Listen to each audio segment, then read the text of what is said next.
si pueden buscar ahí en su Biblia, Primera de Corintios, capítulo 7 y el versículo 29.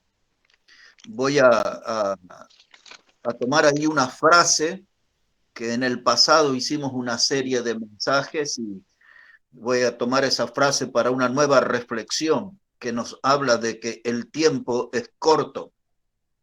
Y dice así la palabra de Dios, Primera de Corintios 7, verso 29, dice, pero esto digo, hermanos, que el tiempo es corto. Resta pues que los que tienen esposa sean como si no la tuviesen. Bueno, de eso viene hablando acerca de algunas cosas de el matrimonio, de la importancia de la santidad en las solteras, y en medio de todo ese contexto aparece esta frase que nos llama a la reflexión, que el tiempo es corto. Cuando hablamos de esta frase de que el tiempo es corto, la podemos aplicar en dos direcciones. En primer lugar, el tiempo es corto para el cristiano, porque el cristiano siente que el tiempo es corto porque hay mucho trabajo para hacer. Y a veces queremos hacer cosas y cosas para Dios, pero vemos que el tiempo es corto porque su regreso está cercano. El cristiano tiene mucho por predicar, hay muchas almas por alcanzar y predicamos poco. Y vemos que la gente se pierde y eso nos enfrenta a la realidad de esta frase de que el tiempo es corto. Tenemos ganas de comenzar nuevas obras, de levantar nuevas iglesias, pero pareciera que el tiempo es corto para eso. Necesitamos urgentemente preparar obreros, gente que pueda estar en el púlpito llevando adelante la palabra de Dios, pero parece que el tiempo es corto. Así que cuando miramos desde el punto de vista de un cristiano, hay mucho por hacer, pero el tiempo es corto. Es decir, el tiempo que nos separa del regreso del Señor Jesucristo es muy breve. Y no todo el cristianismo está en estado de conciencia de eso. La gran mayoría del cristianismo, la del Señor es como un tema olvidado. Para la gran mayoría del cristianismo, la venida del Señor es como algo lejano. Sin embargo, el sonido de la trompeta está cercano y hay algunos que creemos que Cristo viene y viene pronto, y esos somos los que decimos que el tiempo es corto. Ahora, si tomamos esa frase desde el punto de vista de un incrédulo, para el incrédulo el tiempo es corto porque los juicios de Dios se avecinan. Hay muchos juicios de Dios que vendrán sobre el incrédulo. Muchos de esos juicios lo vemos nosotros en el libro de Apocalipsis, cuando hemos estudiado sobre los sellos, sobre las trompetas, sobre las copas de ira. Hay una gran cantidad de juicios que se avecinan sobre el incrédulo y para él el tiempo también es corto. Nosotros sabemos por la Biblia de que cada vez que el pecado alcanzó su punto más alto en la historia humana, Dios intervino. En los días de Noé, cuando era demasiada la violencia y dice Dios que era tan grande la maldad del hombre y la corrupción moral que había, la corrupción social, Dios decidió terminar con aquella generación enviando el juicio en las aguas del diluvio. Cuando miramos las ciudades de Sodoma y Gomorra, que fueron como cunas de la inmoralidad, allí Dios vio tanto pecado que se asqueó Dios de tanto pecado y tuvo que terminar con aquella civilización enviando fuego y azufre. Ese fue el castigo. Y ahora Dios propone terminar con el mundo que nosotros vivimos a través del fuego. Eso es lo que dice la segunda carta de Pedro en su capítulo 2. Habla acerca de eso. Pero el juicio de Dios se avecina y el incrédulo no es consciente de eso, de que el tiempo que le resta es poco, que el tiempo es corto para el incrédulo. Y nosotros los cristianos tenemos en la Biblia una cantidad de señales que nos advierten de un pronto regreso del Señor Jesucristo. Hay hechos que confirman que nos vamos acercando a ese encuentro.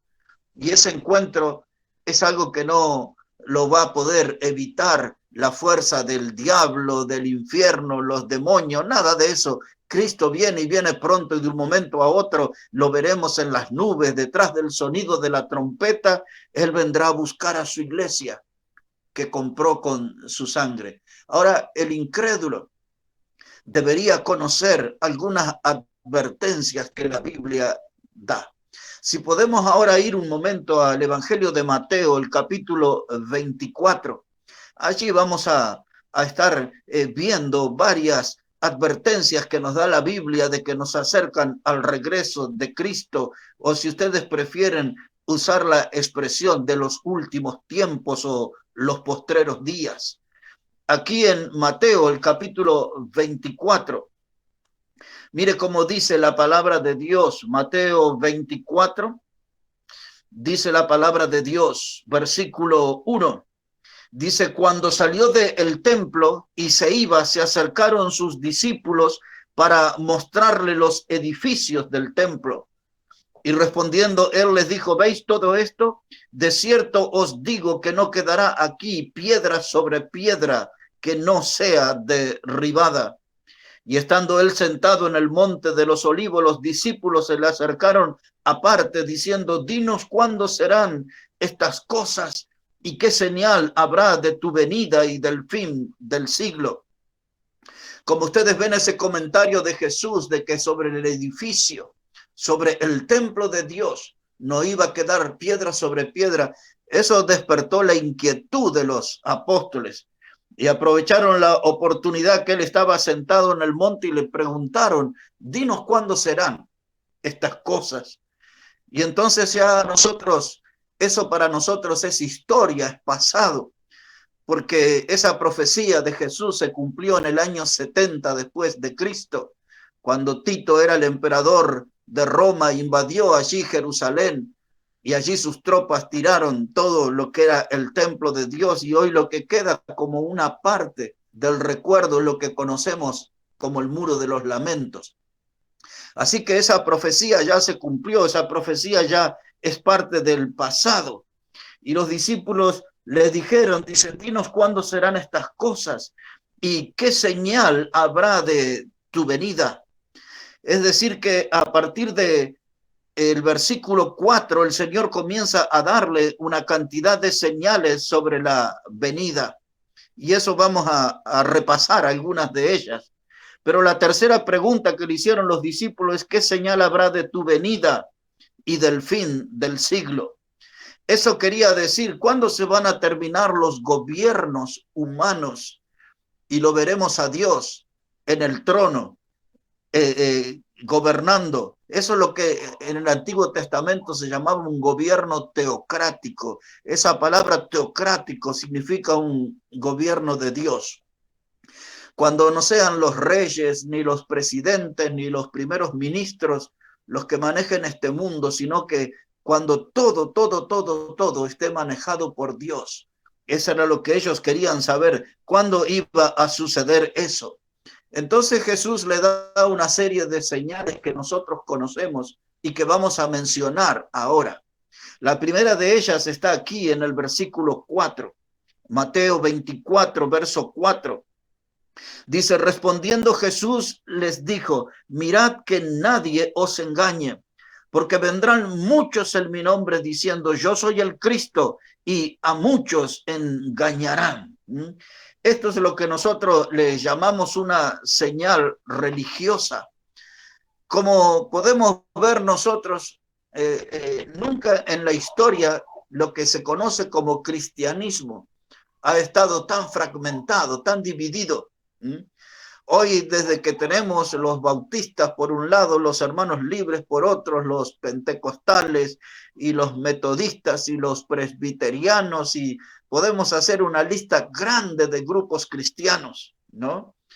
Y el Señor Jesucristo hablaba de que iban a venir muchos en su nombre. En la historia muchos se levantaron diciendo que eran el Cristo, algunos aún en nuestros días.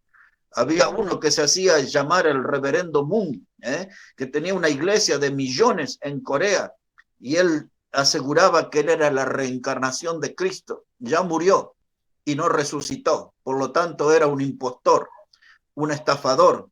Su prédica era un verdadero fraude. Ese hombre acostumbraba a hacer casamientos de miles de personas en los estadios.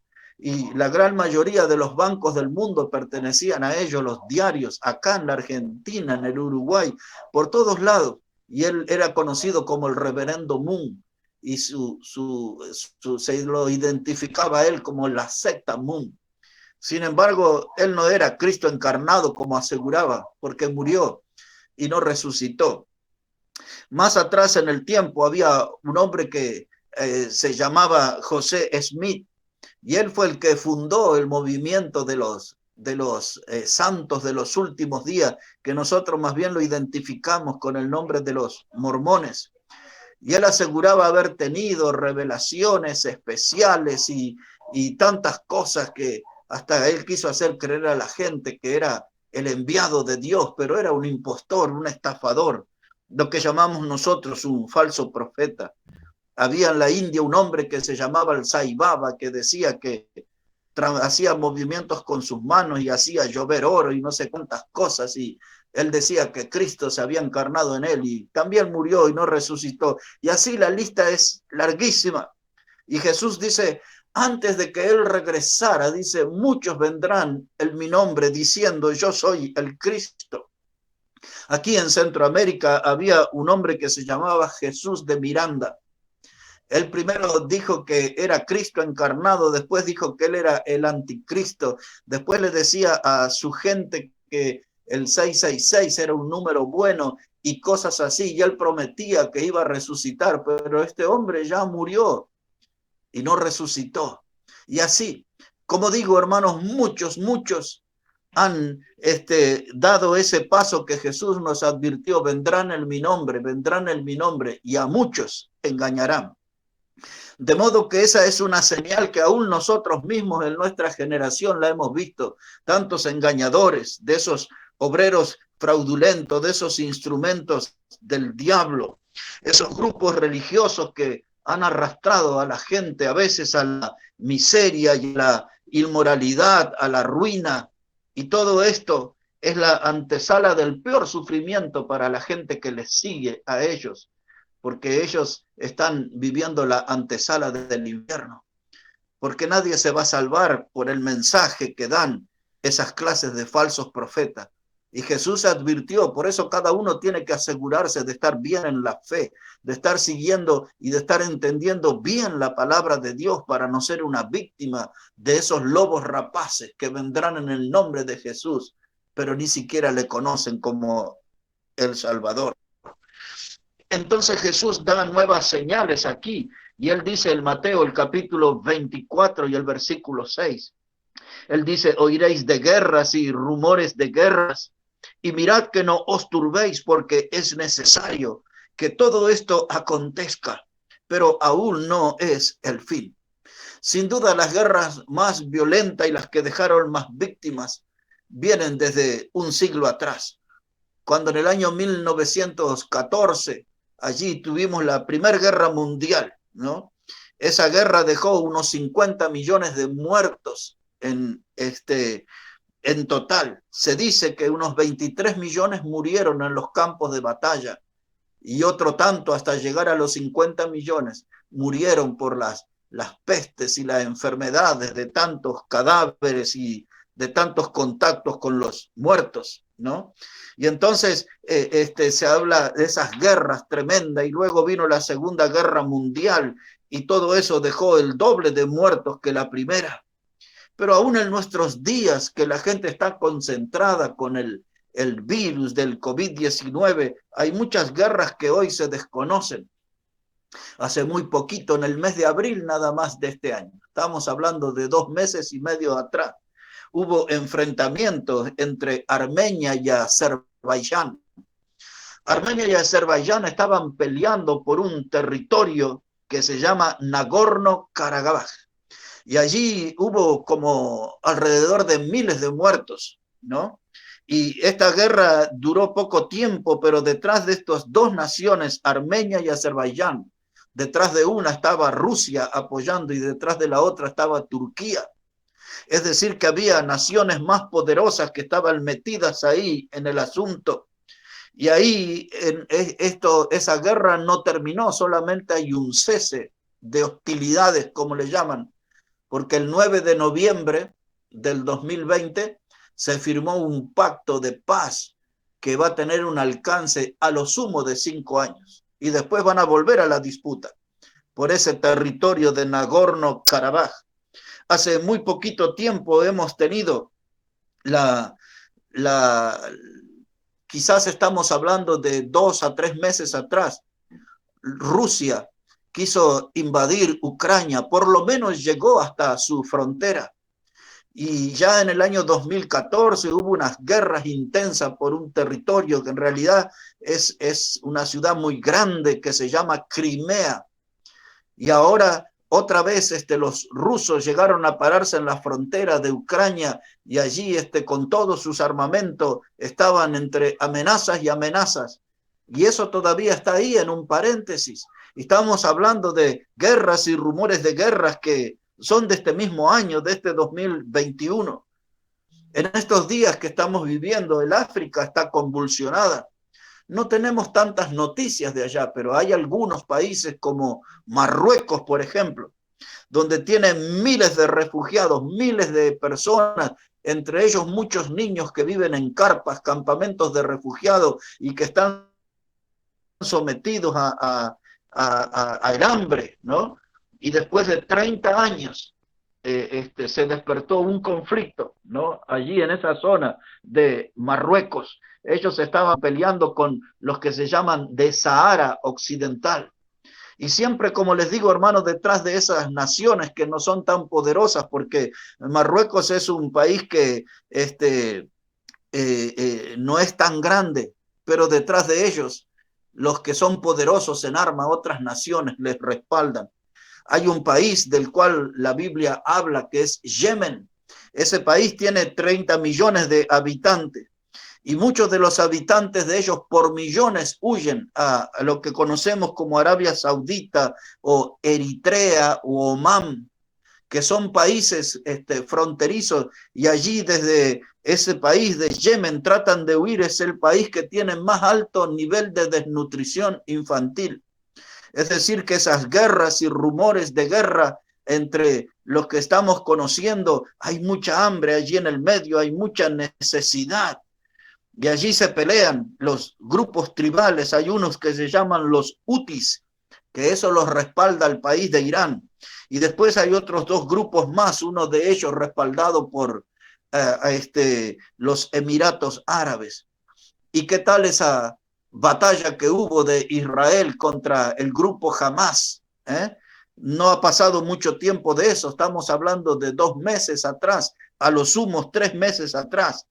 El mundo quiso presentar esa guerra como Israel y Palestina, pero el problema eran esos grupos de terroristas de Hamas que en un solo día llegaron a tirar 1.400 misiles. Increíble. Eso dejó muchos edificios derrumbados. Esa lluvia de misiles aterrorizó toda esa región. Y Jesús estaba hablando acerca de esto, de que hay que prestar atención a lo que pasa en el mundo, de guerras y rumores de guerra. Cuando nosotros miramos en Siria, por ejemplo, Siria tiene 10 años ya de conflicto. Y allí en Siria hoy hay 400.000 muertos y 22.000 de esos muertos son niños. Es terrible. Nosotros estamos en una parte del mundo donde no recibimos tanto estas noticias, o cuando aparecen no les prestamos mucha atención. Pero todo esto entra dentro de las palabras de Jesús. Pongan atención cuando oigáis de guerras y de rumores de guerra. Por último, para no hacer extenso y que puedan volverse una cantidad de datos huecos estos, les menciono allí el país de Nigeria. Nigeria es donde nuestros hermanos en la fe, es uno de los países junto con Somalia y Sudán, donde los cristianos son más perseguidos y muertos en grandes cantidades y quemados los templos. Pero allí en Nigeria hay un hombre que se llama Boko Haram, y él tiene su grupo terrorista, los yihadistas que le llaman por allí. Ellos han trascendido en este último tiempo porque decapitan a muchos cristianos. Han secuestrado 300 niños en una sola ocasión. Y allí, en ese lugar como Nigeria, la mortalidad infantil está en un alto nivel. Dijo Jesús, dice, muchos vendrán en mi nombre. Dijo Jesús, oiráis de guerras y rumores de guerra.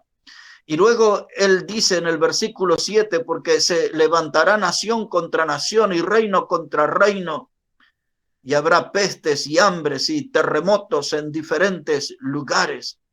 Cuando dice la Biblia que se levantará nación contra nación, reino contra reino, a veces no es necesario mirar a esos países tan lejanos como los que mencioné. Si damos una mirada nada más que a Venezuela, ¿no? De los grandes conflictos, aún en la frontera, de la cantidad de muertos que cuentan y con las denuncias de las organizaciones de derechos humanos, cómo denuncian la enorme cantidad de muertos en esa nación, una nación que ya tiene casi de 5 millones de personas que han abandonado el país por causa del hambre y de la violencia. Ahí en Colombia, en esta última semana, si ustedes han visto la noticia, el presidente fue impactado el helicóptero en que él iba por 6 tiros. Fue toda una ráfaga enorme, pero 6 tiros impactaron en el helicóptero. No lograron derrumbarlo, pero la violencia está. El año pasado en Chile, cuando estaban buscando conseguir un plebiscito, se podían ver las imágenes del pueblo en las calles y cómo se incendiaban los autos y los edificios y todo eso, el mundo que vivimos está lleno de violencia, un mundo que está, se dice, crispado, los ánimos crispados, todos están propensos a la violencia y estamos atrapados en este mundo que está lleno de guerras y de rumores de guerra. Hay demasiado, yo creo que eso es suficiente para darnos cuenta. Pero dice aquí la palabra de Dios también que habrá pestes. Y ahora nosotros estamos todos ahí como en estado de alarma por lo que es el coronavirus o el COVID-19. Nosotros sabemos que siempre hubo coronavirus, ¿no? Allá por el año 2001, 2002 empezó en Corea y en Japón. Allá en aquel tiempo era conocido con el nombre del SARS. Esa palabra SARS quería decir el síndrome agudo, respiratorio y severo. Es lo mismo. Esto es un derivado, es una mutación del SARS. Pero también hace exactamente 10 años atrás explotó aquello de la gripe porcina, el H1N1. Y en esos días me tocó viajar así a varios países como Costa Rica, Nicaragua, y en todos los aeropuertos estaban ahí la gente disfrazada como astronautas y tomándonos la temperatura y haciéndonos interrogatorios, si habíamos tenido vómitos, diarreas y ciertas cosas. Y en ese mismo tiempo surgió la gripe aviar. Y todo eso empezaron a ser como amenazas. Y luego el ébola, de lo cual no hay una solución para ello. El ébola es una enfermedad que transmiten los murciélagos de la fruta en un río del Congo que se llama ébola. Y también si hablamos del SIDA, que comenzó allá por el año 1975, se le identificó en aquel tiempo con el nombre de la peste rosa, pero luego con el tiempo se adquirió el nombre de SIDA, el síndrome de inmunodeficiencia adquirida. Al día de hoy las estadísticas, en este año 2021 se habla de 40 millones de muertos como víctimas del SIDA, que comenzó allá a mediados de la década del 70. Bueno, y así podemos hablar de tantas pestes. Hay una hora que empezaron a atemorizar en el último tiempo, que después del COVID-19 empezamos con la variante Manaos y empezamos con las cepas nuevas que hay, y se habla ahora de la Delta, que viene de la India, que es la más mortal, y se habla también de la cepa andina, y ustedes han oído muchos la cepa canadiense y qué sé yo. Pero toda esta serie de pestes que hoy azotan al mundo, ahí tenemos que incluir la mayor preocupación de nuestros días, pasa por esa cepa de Delta y pasa por el hongo negro. No sé si han oído de eso. Aquellos que han tenido el COVID después han desarrollado el hongo negro, que es como una bacteria que se aloja entre los huesos de la cara y empieza a devorar pedazos de la piel, del tejido, y hasta llega a la persona a consumirle los ojos. Aquí en la Argentina ya hubo un caso, en el Uruguay ya hubo otro caso. Y entonces esto que comenzó en la India comenzó a extenderse y es lo que es el mayor desafío para la ciencia, se cree hoy, este problema del hongo negro. Y entonces Jesús dijo que iba a haber pestes y hay cantidad de pestes en este mundo. Hablábamos del antivirus, que es la enfermedad que transmiten las ratas. Y hay tantas cosas, hermanos, que cada vez que aparece una de estas pestes nuevas, nuestros ojos se abren y entramos en estado de alerta, que Jesús nos advirtió que antes de que Él regresara, iban a comenzar a ver todas estas cosas.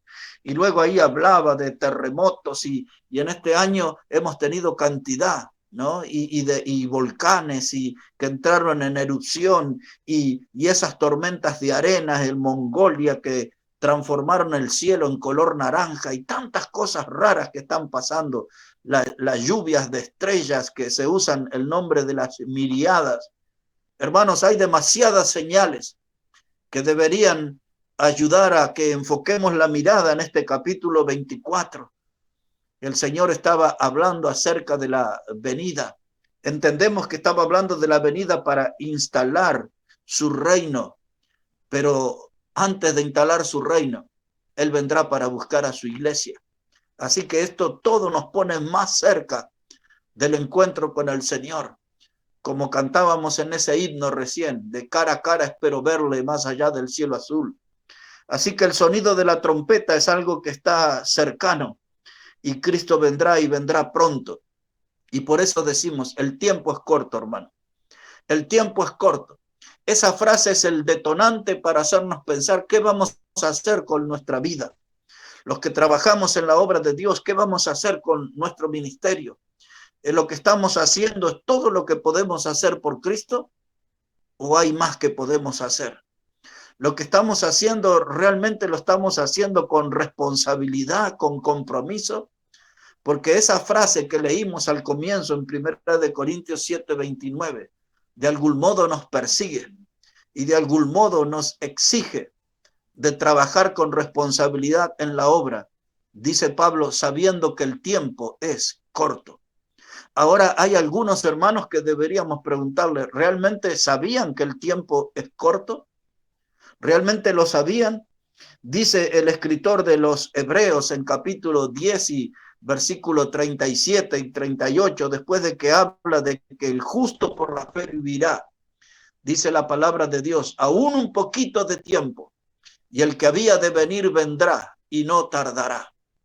Esa frase nos hace pensar en el regreso de Cristo, el que había de venir vendrá, como diciendo no hay nada que pueda cambiar el calendario de Dios.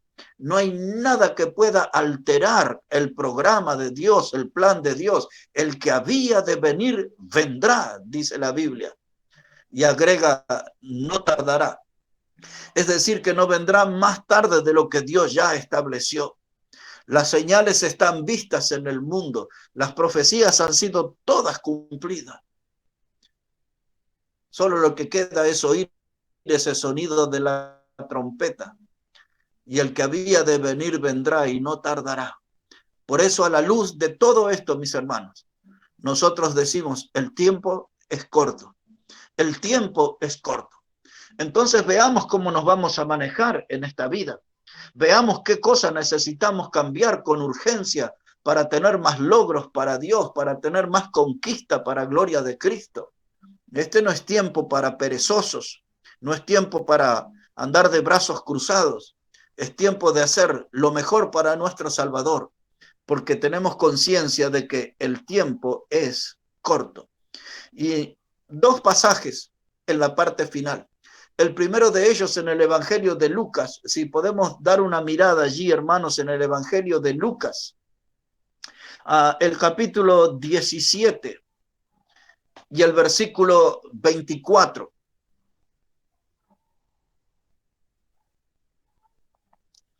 Dice la palabra de Dios, Lucas, el capítulo 17 y el versículo 24. Porque como el relámpago que al fulgurar resplandece desde un extremo del cielo hasta el otro, así también será el Hijo del Hombre en su día. Pero primero es necesario que padezca mucho y sea desechado por esta generación.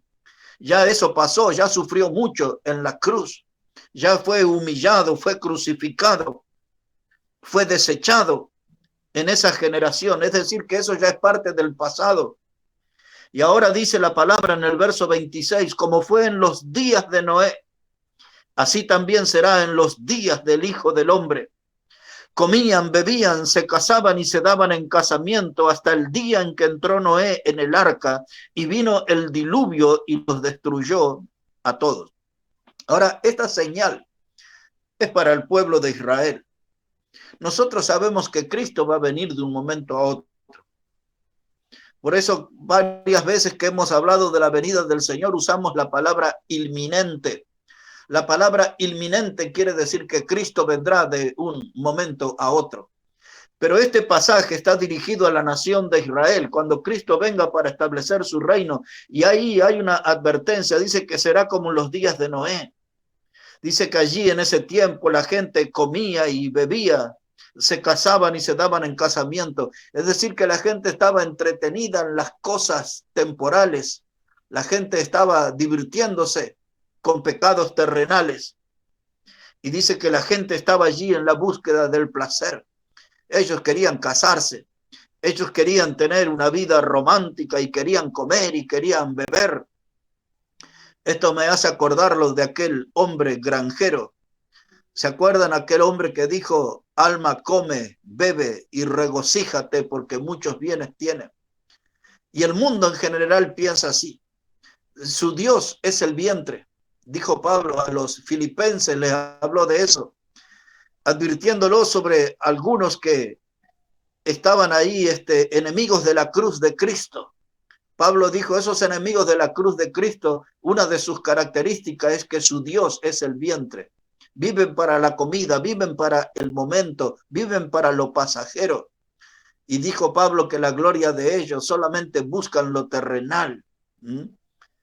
Y entonces, aquí está la generación hoy, como enemigos de la cruz de Cristo. Comen, beben, se casan, se dan en casamiento, están involucrados en negocios, en cosas terrenales, pero dice la Biblia que el día que Noé entró en el arca, vino el diluvio y los destruyó a todos. Eso fue de un momento a otro.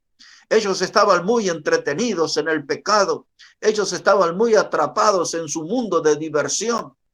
Ni siquiera se dieron cuenta que Noé entró en el arca, que la puerta se cerró, que las posibilidades de salvación se terminaron. Lo mismo pasa con nuestra generación.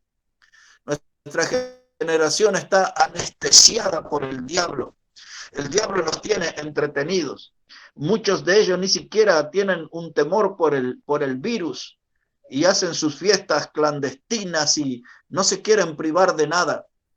Esta generación anestesiada por el diablo, así como vino el diluvio.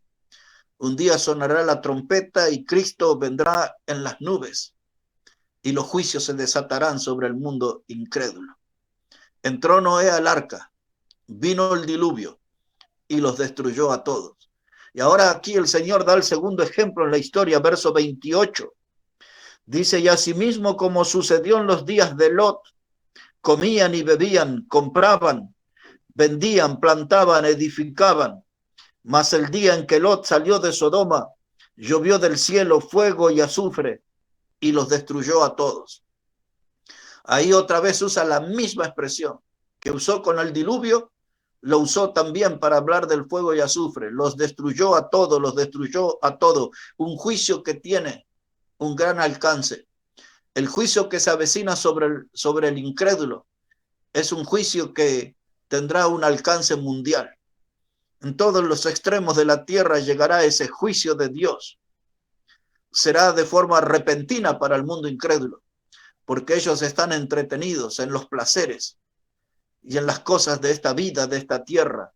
no tienen lugar para Dios, no tienen espacio para pensar en Dios, pero vendrá el juicio y los destruirá a todos. Y ahora quiero, hermanos, llevarle a Primera Tesalonicenses, el capítulo 5, y ahí vamos a terminar con nuestra meditación hoy.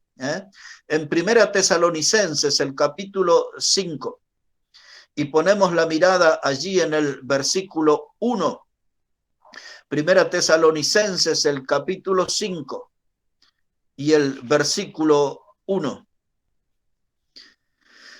Así dice la palabra de Dios, pero acerca de los tiempos y de las ocasiones, no tenéis necesidad, hermano, de que yo os escriba, porque vosotros sabéis perfectamente que el día del Señor vendrá, así como ladrón en la noche, que cuando digan paz y seguridad, entonces vendrá sobre ellos destrucción repentina, como los dolores a la mujer encinta, y no escaparán.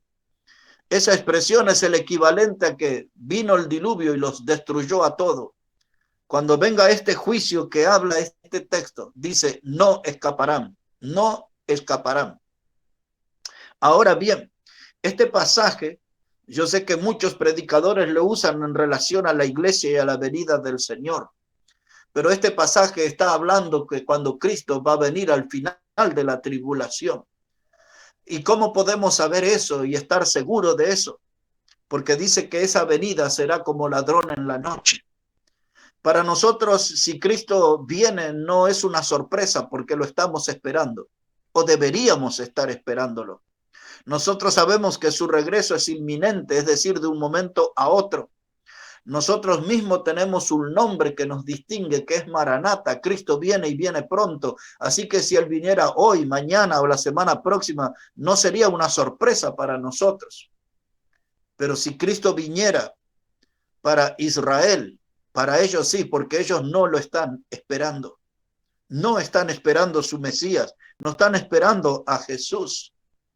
Dice la palabra de Dios que el diluvio vino y se los llevó a todos. Llovió fuego y azufres y los destruyó a todos.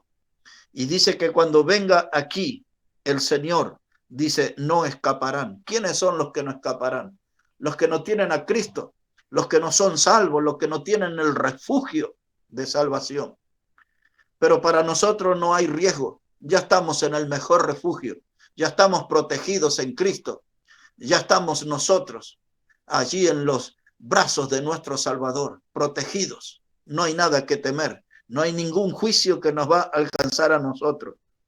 Pero dice Pablo aquí en Tesalonicenses, en el versículo 3, que cuando digan paz y seguridad, entonces vendrá sobre ellos destrucción repentina. Y ahí está el mundo.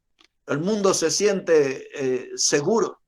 Algunos dicen que están seguros protegidos por las organizaciones de los derechos humanos. Hay otros que se sienten seguros y protegidos por ciertos gobiernos, por el de Rusia, el de Estados Unidos o algún otro. Pero dice la Biblia que cuando ellos hablen de seguridad, vendrá destrucción repentina. Y todo esto ya está muy cerca. Por eso elegimos ese título hoy, que el tiempo es corto. El tiempo es corto. Y toda esta reflexión que va en dos direcciones, como hemos dicho, para el cristiano, sabemos que el tiempo es corto, hay que trabajar, hay que predicar, hay que ganar almas, hay que edificar a los hermanos, hay que preparar a los obreros, hay que abrir en lo posible nuevas iglesias que anuncien el evangelio, hay que hacerlo con urgencia porque el tiempo es corto. Y ahora pensando en nuestros amigos y en nuestros familiares que aún no conocen a Cristo, para ello también el tiempo es corto, porque el juicio de Dios vendrá. Y como dice la Escritura, no escaparán. Mire por donde lo mire, vea por donde lo vea. Hermano, este tema del tiempo es corto, es todo un desafío para nosotros a mejorar nuestra comunión con Dios, a profundizar nuestro compromiso con Dios y aprovechar la oportunidad de predicar el Evangelio de Jesucristo.